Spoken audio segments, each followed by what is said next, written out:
Hey folks, it's Marvin Cash, the host of the Articulate Fly, and we're back with another Southwest Virginia fishing report with Matt Reilly of Matt Reilly Fly Fishing. How you doing, Matt? Oh, living the dream, Marvin. That's the only way to do it. And, we were talking before we started recording, and, unlike your friends on the other side of the mountain, the rain didn't really mess you up too badly in Abingdon. No, it really didn't. We got, I can't remember what day it was that we got all that rain, but it was probably a little over an inch, and it was, sort of, as these storms typically are, it was light in some areas and heavy in others. And the New River probably got affected the most out of any of the watersheds in our region. And it went up, it was running pretty seasonal, somewhere in the 2,000 to 3,000 cubic feet range. It went up to, I think I saw 9,000 or 10,000 at Radford for a couple of hours, whatever day that was. And it's back down to, it was 1,500 yesterday at Radford, and kind of bouncing between there and 2,500, 3,000 cubic feet, pretty seasonal again. So we're kind of back to seasonal to low water. Certainly the trout streams are, I guess about a week ago, I did a trout trip, and we caught plenty of fish. Good dry fly fishing still, terrestrial bites still good, but low water, like base flow. So there's some areas that are just real flat and stagnant, and you got to be real stealthy if you want to fish them and have any kind of chance. And then, we're kind of on the trout fishing front, kind of hunting for moving water and gradient at the moment. But and so the South Fork and the other area streams kind of bumped a little bit, but we're back down to that base low flow again. And I don't think we haven't had any rain this week yet, but they're calling for a fair amount kind of into the weekend and early next week. So we'll see what happens, but same old story from this summer. We're just kind of living day by day and week by week with what little rain we can get. Yeah, and I guess the interesting thing, right, I mean, that makes it, a little bit tough on the trout fishing, but we were talking before we started recording, we got our first kind of really good, cool, dry snap of fall weather, and that certainly put the smallmouth in transition. Yeah, it certainly has. Right on time.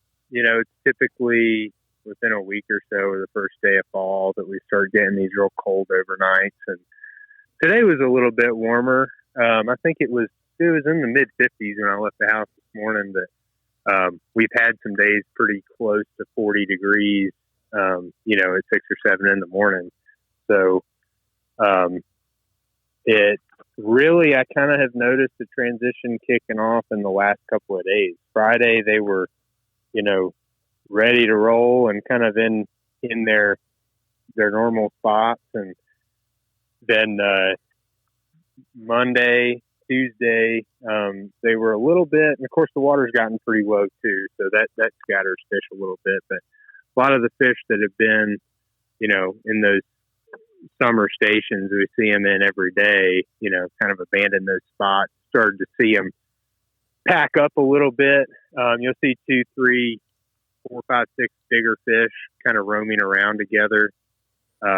Yesterday we hooked one of those deals where my lady threw her fly, at a piece of cover, and it got annihilated as soon as it hit the water. And fish jumped and ran to the middle of the river, and there were like 12 other smallmouth that were in the 14 to 18, 19-inch range chasing it around. So pretty typical behavior for the fall. And it really seems like it's just kind of started in the last couple of days, at least on the water that I fish. So name of the game right now is kind of just covering water and fishing everything. The bite's a tiny bit funky. We've kind of been cycling through flies a lot and catching fish, a few fish on this, a few fish on that, and just kind of trying to make things happen. But certainly I think we get a little bit of water, and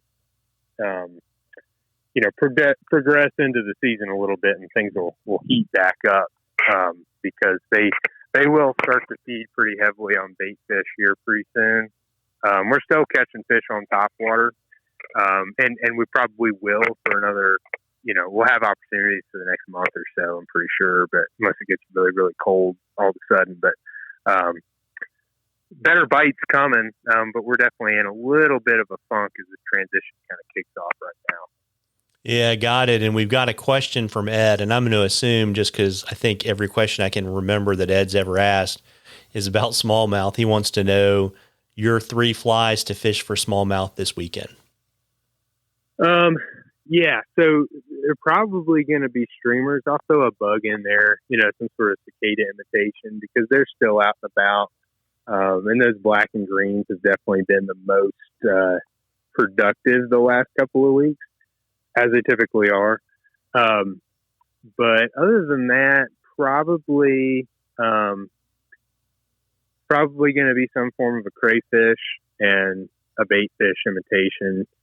And it's going to kind of depend on where you're fishing and what the stream flows are. If we've got real low water, I tend to fish a little more subtle, colors and flash and that kind of thing. So maybe like a smaller tan or white finesse game changer would be a good one. And then sort of a natural colored clawdad in a lighter size, probably, a bigger fly, but, wider dumbbell eyes so that it's not, hung up on the bottom all the time. But, interestingly, kind of with the weather pattern we've been having, not a whole lot of rain, everything's pretty dry. The leaves are starting to change a little bit, and they're not really hanging onto the trees. So as we kind of have more of these little cold fronts coming through, we're having some wind associated with that. So we're getting leaves on the water a little bit earlier than I guess the sort of average. So I've been a pretty big fan of a Murdich minnow when things get real leafy, just because it's got a little bit more flash and a little bit bigger and kind of commands a little more attention when the water comes filled with leaves. So, and then having, fishing something like that on an intermediate line that'll kind of sit below the surface instead of, maybe you throw your cast and floating line lands over a couple of big sycamore leaves, and it kind of affects your retrieve as you strip your fly into the leaf, over and over again. So,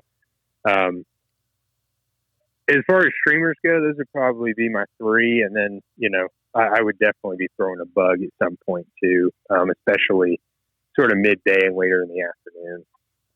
Got it. And, folks, we love questions on the articulate fly. You can email them to us or send them to us on our Instagram or our Facebook page. And if we use your question, I'll send you some articulate fly swag, and we earn you a drawing for something cool for Matt at the end of the season. And like we always do, have to check in, Matt, and see what you're publishing with the Rural Virginian. Yeah. So I've got a kind of what I'm working on right now is just a little piece about what to look for in musky fly rods, which is a little bit of a niche topic. I may actually not send that to the newspaper just because it's so narrowly focused, but it's definitely going to be in Hatch magazine here in the next week or so online. But just sort of a rundown of the things that I look for in a musky rod, things that we have incorporated over the last couple of years into the rods that I use that, our company, Reilly Rod Crafters, makes. Things that, honestly, are not really available in most of the commercial offerings, even from some of the bigger companies. So, might be worth a look, but that'll be out in the next couple of days for sure. Well, there you go. And we'll drop a link to that in the show notes. And, last time we talked, you were trying to kind of fill out the transition of your smallmouth season into your muskie season. What do you have open? Yeah. So, got a fair amount open for the latter part of October. We'll probably have 7 or 8 days open in late October, which will realistically, I won't book any muskie trips that early. Those will either be smallmouth trips or they'll be trout or tailwater, float trips. And then, November, the later part of November, December is really when I'll kind of kick off the muskie thing. And that's fairly wide open. I've gotten a few days booked in that range so far, but if you want to get in on that, you're going to throw some flies at some big brown trout or muskie or smallmouth as they start feeding up on bait fish in the next couple of weeks, give me a shout. Yeah, well, there you go, folks, and it's a transitional time, but I don't know, fall's my favorite time to get out and fish, and you owe it to yourself to get out there and catch a few. Tight lines, everybody. Tight lines, Matt. All right, thanks, Marvin.